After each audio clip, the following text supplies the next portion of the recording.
Hello viewers, গরুর মাংস রান্নার প্রস্তুতি চলতেছে। আজকে ছোটোখাটো একটা আয়োজন হচ্ছে। গরুর মাংস রান্না করতেছি, হাঁসের মাংস।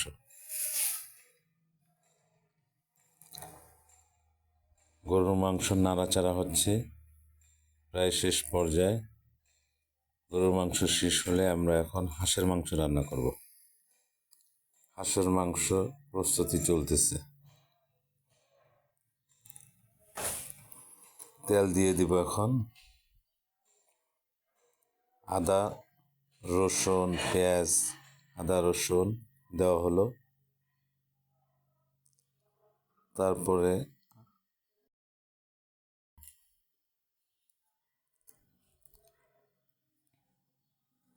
নাড়াচাড়া দিয়ে আদা রসুন বাটা দেওয়া হবে। এখন 1 চামচ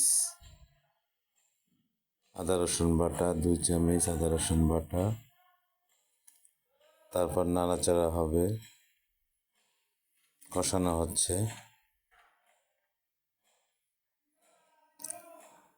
পানি দিয়ে আবার কষানো হবে।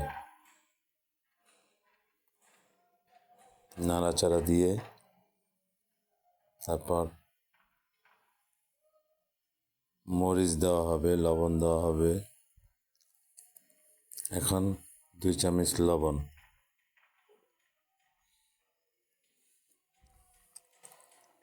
মরিচ গুঁড়া 1 চামচ, 2 চামচ, 3 চামচ, 4 চামচ, 5 চামচ।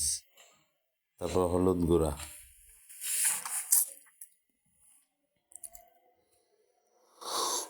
হলুদের গুঁড়া দেওয়া হবে এখন 1 চামচ, 2 চামচ, 3 চামচ। আর একটু দিয়ে দিলাম। নাড়াচাড়া দিয়ে কষানো হচ্ছে। কষিয়ে ভালো মতো কষানো হলে এখন গরম মশলা গুঁড়া, দারচিনি, এলাচ, জিরা সব গুঁড়া মিশানো। এখন আবার কষানো হবে। খুব সুন্দর করে কষিয়ে নাড়াচাড়া দিয়ে হাঁসের মাংস দিয়ে দেব।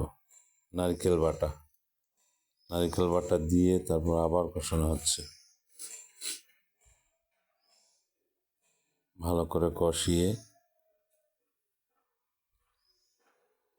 নিলাম। এখন হাঁসের মাংস দিয়ে দিব।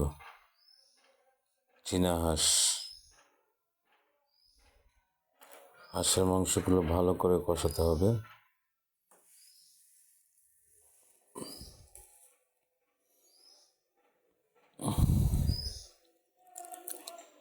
ভালো করে কষিয়ে রান্না করতে হবে যাতে ভালো লাগে।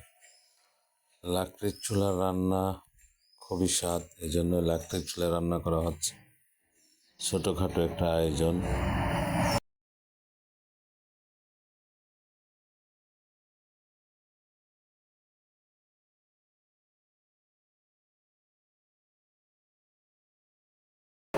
খুব ভালো লাগবে। ঘরোয়া পরিবেশে একটা আয়োজন হচ্ছে। রান্না বান্না প্রায় শেষ। হাঁসের মাংস রান্না শেষ। খুব সুন্দর হয়েছে। এখন আমরা নারিকেল চিংড়ি মাছের ঝোল রান্না করতেছি। নারিকেল চিংড়ি মাছের ঝোল, এটাও খুব ভালো লাগবে খেতে। এখন আমরা চাউলের গুঁড়ির পিঠা, রুটি পিঠা বানাচ্ছি। রুটি পিঠা বানানো শেষ, রান্নাবান্না শেষ। এখন খাওয়া দাওয়ার আয়োজন। হাঁসের মাংস, গরুর মাংস, রুটি পিঠা খুব ভালো একটা আয়োজন হয়েছে। সবাইকে ধন্যবাদ ভিডিওটা শেষ পর্যন্ত দেখার জন্য। আল্লাহ হাফেজ।